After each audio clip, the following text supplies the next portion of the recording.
주여 샬롬하고 축복합니다. 할렐루야. 샬롬 샬롬 샬롬 샬롬 샬롬. 하나님 사랑합니다. 여러분 주 안에서 사랑합니다. 네, 오늘 여호수아 1장 10절에서 18절까지 말씀이죠. 누구든지 당신의 명령을 거역하면 당신의 말씀을 순종하지 아니하는 자는 죽임을 당하리니 오직 강하고 담대하소서.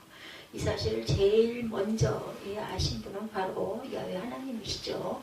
여호와 하나님께서 먼저 여호수아를 찾아오시고 말씀하십니다. 두려워하지 말고 놀라지 말라. 마음을 강하게 하고 담대히 하라. 여러분에게 오늘 주일 귀한 예배 시간에 말씀을 주시네요. 강하고 담대하라. 놀라지 말고 두려워하지 말라. 내가 너와 함께 동행하겠다. 아멘. 말씀으로만 받지 마시고 마음으로 그대로 인정하고 받으시기 바랍니다. 주시면 감사하지요. 이렇게 생각하지 마십시오. 하나님께서는 여호수아에게 임무를 수행할 수 있는 비결과 용기를 불어넣어 주셨어요.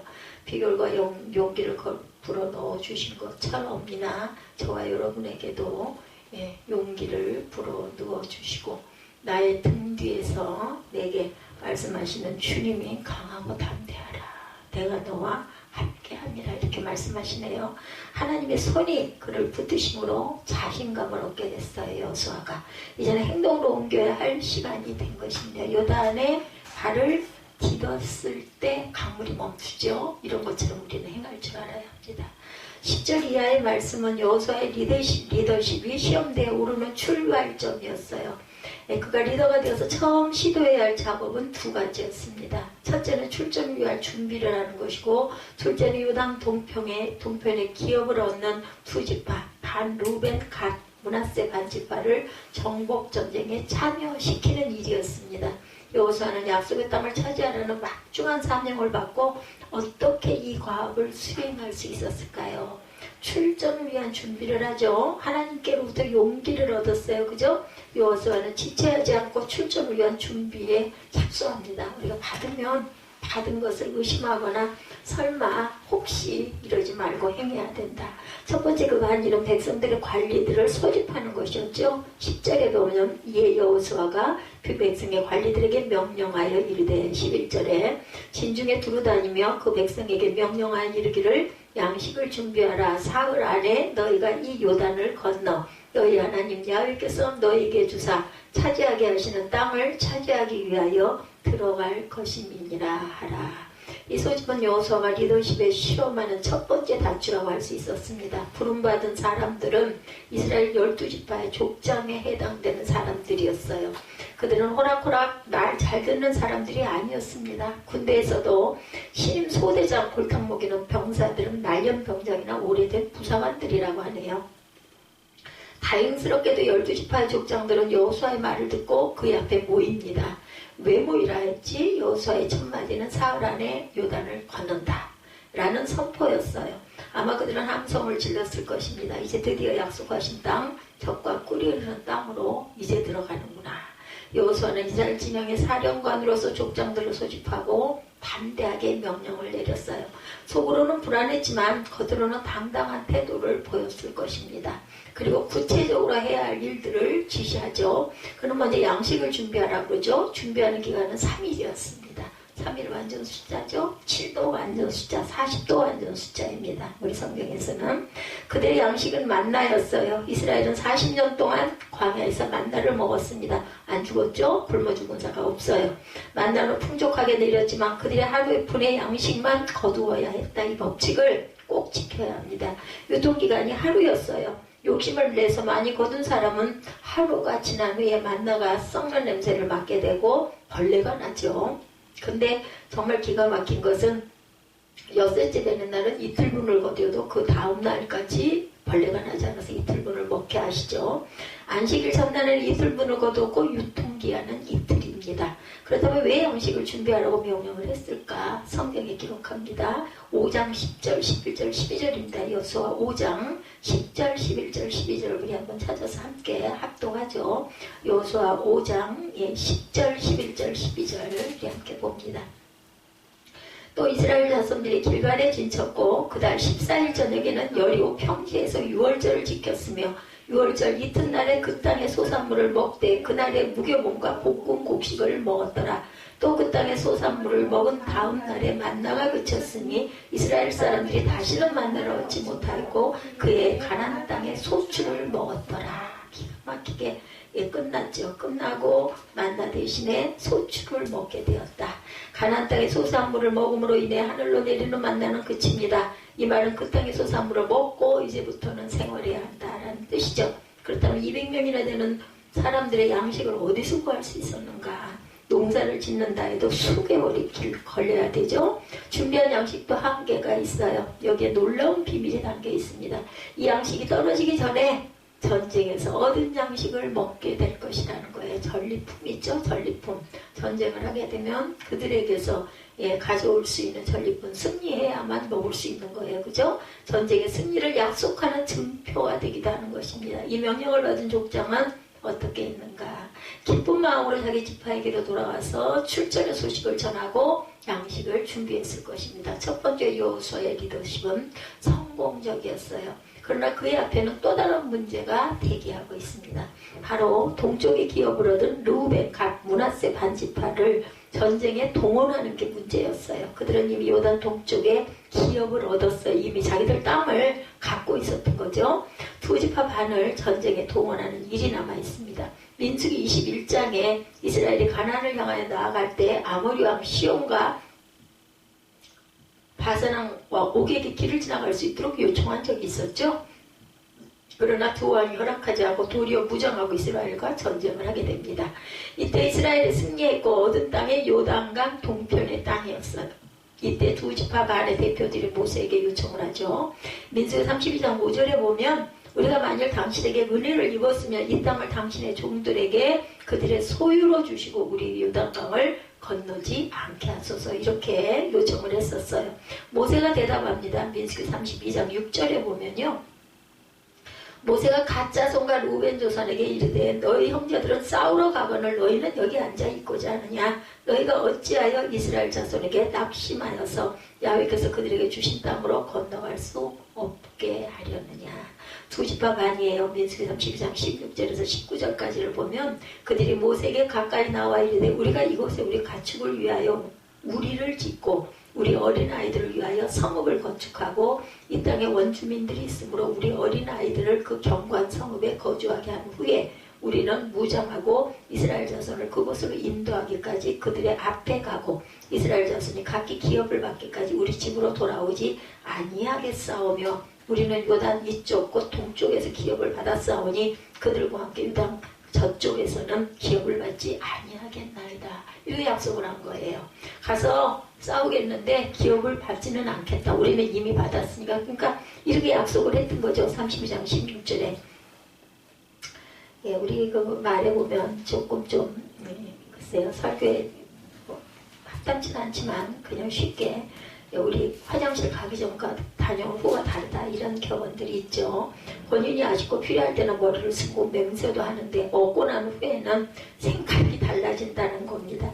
요단강을 건너는 것은 전쟁을 위한 것이었어요. 처자를 놔두고 전쟁에 참여하는 것은 쉬운 일이 아니겠죠. 그때나 지금이나.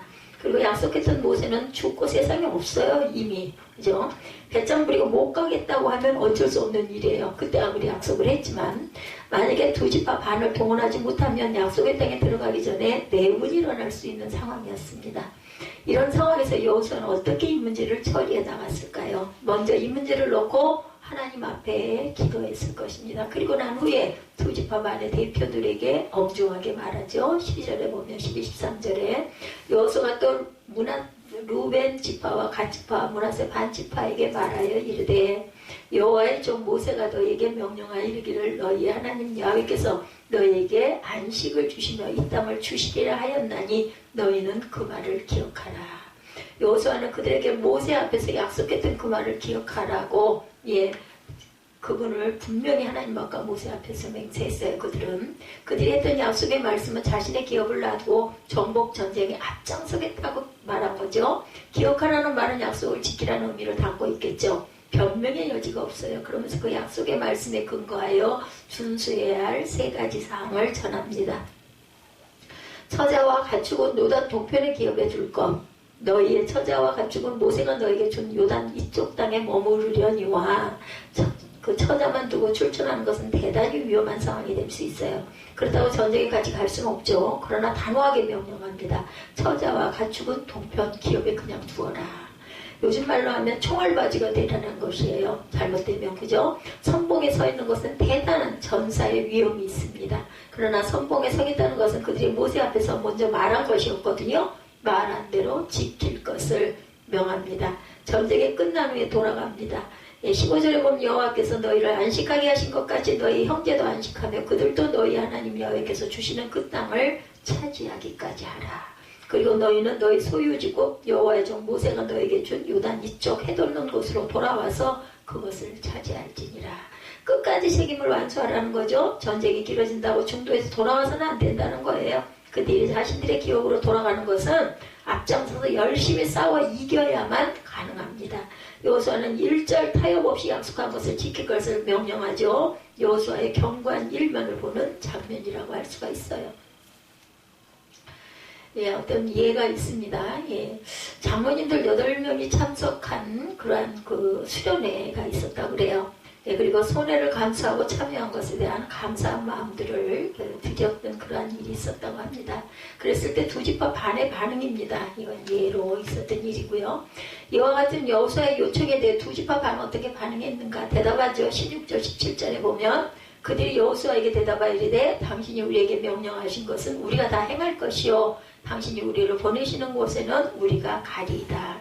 우리는 범사에 모세에게 순종한 것 같이 당신에게 순종하려니와. 이 말을 들은 여호수아는 엄청 기뻤겠죠. 두 지파 반 족장들의 대답은 정말 마음에 담아둘 아름다운 순종의 메시지였어요.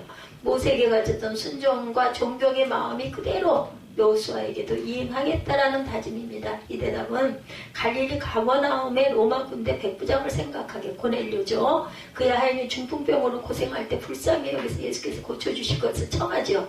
예수님께서 흔쾌히 승낙하시고 그의 집으로 가려 할 때 백부장이 말하죠. 마태복음 8장 8절이에요. 주여 내 집에 들어오심을 나는 감당하지 못하겠사오니 다만 말씀으로만 하옵소서. 그러면 내 하인이 낫겠사옵나이다. 나도 남의 수하에 있는 사람이요 내 아래에도 군사가 있으니 이더러 가라 하면 가고 저더러 오라 하면 오고 내 종도로 이것을 하라 하면 하나이다.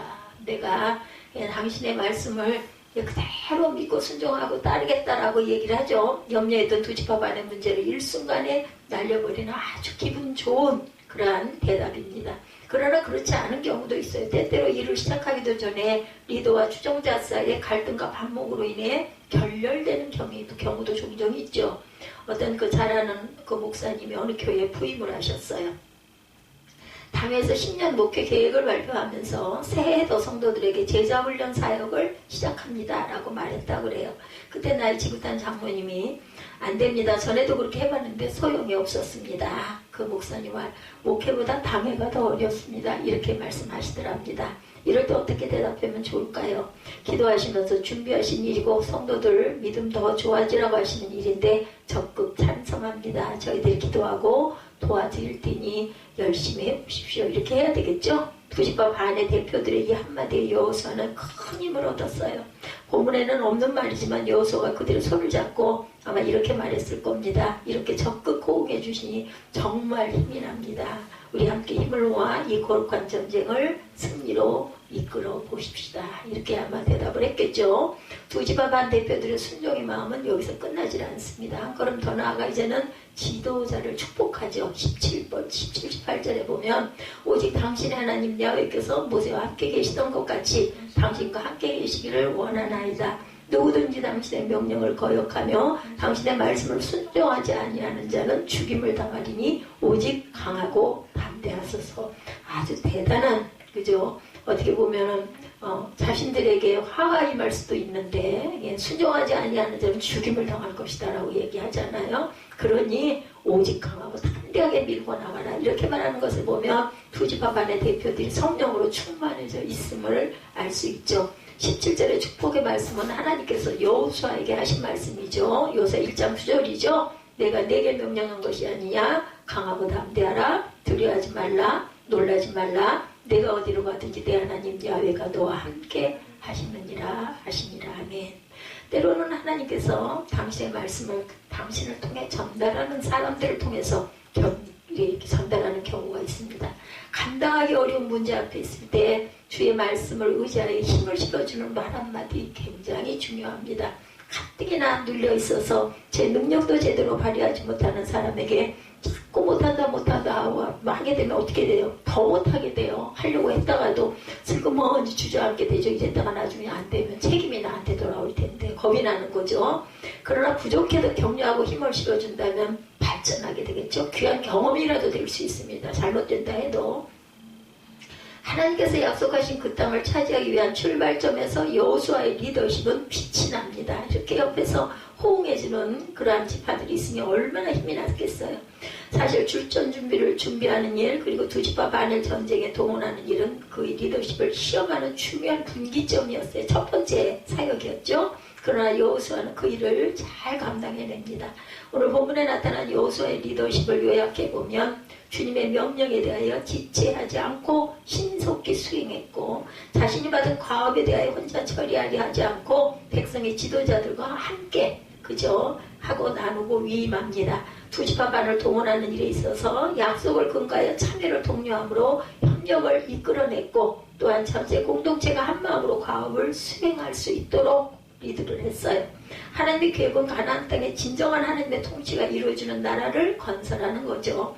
여호수아는 그 과업을 수행해야 할 책임을 맡은 지도자였습니다. 예, 그리고 물론 그는 성실하고 용기 있고 믿음 있는 지도자였죠. 그러나 하나님께서는 그의 지략이나 능력을 통해 일하시는 분은 아니시죠. 오늘 우리가 본문을 통해 분명히 확인할 수 있는 사실 두 가지입니다. 첫째는 야훼 하나님께서 함께 하셨다라는 것, 그는 말씀보다 앞서지 않아요. 함께 하시겠다고 약속의 말씀을 붙잡았던 여호수아입니다. 일상생활에서 그리스도인들이 자주 좌절하고 실패하는 이유는 주님의 함께 하심을 잊어버리고 자신이 앞장서서 내가 먼저 하려고 하는 게 문제라는 거죠. 내가 먼저 염려하고 내가 먼저 겁내고 내가 먼저 철저내고 그저 무력하다고 자꾸 자신을 자책하고 점점 땅속으로 기어 들어가는 게 중요하다는 거. 그렇기 때문에 담대하고 강해야 된다는 거. 하나님의 도움은 하나님께로부터 온다는 사실을 기억하는 것이 승리의 비결입니다. 둘째는 지파 대표들의 적극적인 협조였죠. 두 지파 간의 협조와 지도자에 대한 신뢰와 격려는 여호수아로 하여금 큰 힘과 자신감을 얻게 하는 동기가 되었다. 역시 성령께서 그들의 마음을 미리 만져주셨기 때문에 축복과 격려의 메시지를 전할 수 있었죠. 하나님께서는 때때로 믿음의 사람들과 함께 일하시기를 원합니다. 이런 말이 있어요. 빨리 가려면 혼자 가고 멀리 가려면 어떻게 가라? 함께 가라. 아멘. 아멘. 예, 하나님의 나라는 유능한 한 사람에게 의해서 이루어지는 게 아니에요. 예, 믿음의 사람과 동역할 때 이루어진다는 것. 저도서 4장 9절에서 12절 말씀입니다. 두 사람이 한 사람보다 나으면 그들의 수고함으로 좋은 상을 얻을 것입니다. 혹시 그들이 넘어지면 하나가 그 동물을 붙들어 일으키려니와 홀로 있어 넘어지고 붙들어 일으킬 자가 없는 자에게는 화가 있으리라. 또 두 사람이 함께 누우면 따뜻하거니와 한 사람이면 어찌 따뜻하랴. 잘 하시는 말씀이죠. 12절 한 사람이면 패하겠거니와 두 사람이면 맞설 수 있나니 세 겹줄은 쉽게 끊어지지 아니하느니라. 아멘. 저와 여러분에게 주신 오늘의 말씀입니다. 세 겹줄은 끊어지지 않습니다. 우리 그리스도인들은 세상을 향하여 보내심을 받은 사명자들이에요. 그냥 살다가 가는 사람들이 아니죠. 우리의 삶의 현장에서 그리스도의 향기를 나타내며 하나님의 나라를 세울 사명을 받는 저와 여러분들입니다. 우리 힘으로 감당할 수 없어요. 성령이 함께 하심을 늘 기억할 수 있기를 바랍니다. 그리고 혼자 하지 말고, 혼자 하려 하지 말고 교회 안에서, 가정에서, 직장에서 함께하는 사람들을 격려하시고 함께 참여하시는 저와 여러분들이 되시기를 주님의 이름으로 축복합니다.